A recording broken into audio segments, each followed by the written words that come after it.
बताता है कि कौन से धाम में ये शरीर गया है। वेदव्यासी महाराज से शौनक जी महाराज कह रहे, भगवान ये तो बताइए भजनानंद व्यक्ति की कौन सी निशानी है कि जिससे पता चल जाए कि जीव भगवान के कौन से धाम में गया है। उस समय व्यासी महाराज कहते हैं 4 तरीके से प्राण निकलते हैं राजन। यदि जिस व्यक्ति के प्राण यदि दोनों आंखों से यदि निकल जाते हैं तो वो व्यक्ति भगवान के वैकुंठ धाम को प्राप्त हो जाता है। कई को देखा होगा आपने, कई की आंख खुली रह जाती है ना, कई की खुली आंख क्यों रह जाती है? कहते आंखों से जिस व्यक्ति के प्राण निकलते हैं वो व्यक्ति सीधा वैकुंठ लोक को चला जाता है। शरीर की दूसरी स्थिति, जिस व्यक्ति के प्राण यदि मुख से यदि निकल जाते हैं वो व्यक्ति को भगवान का शिव धाम प्राप्त हो जाता है।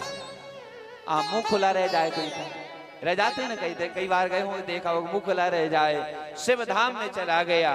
और तीसरे नंबर पर जिस व्यक्ति के प्राण यदि कान में से यदि निकल जाते हैं वो व्यक्ति सीधा ब्रह्मलोक को प्राप्त कर लेता, ब्रह्मा जी के धाम में चला जाता है। और चौथे नंबर पर जिस व्यक्ति के प्राण यदि कमर के नीचे से यदि निकल जाए वो व्यक्ति सीधा नरक में ही जाकर वास कर लेता।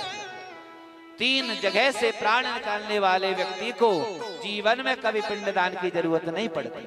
पहला, मुख से प्राण निकल गए, आंख से प्राण निकल गए, कान में से प्राण निकल, क्योंकि उन्होंने इतना भजन किया होता है, जीते जी ही अपने शरीर का पिंड भगवान को अर्पण करके चले गए, तो उन्हें पिंडदान की जरूरत नहीं है। 3 जगह से प्राण निकले, वो व्यक्ति सीधा भगवान के धाम को प्राप्त हो गए। ये स्थिति रहती है। इसलिए आपसे कह रहे हैं जीवन में सब कुछ करिए पर 3 चीज देकर जाइए भगवान के लिए।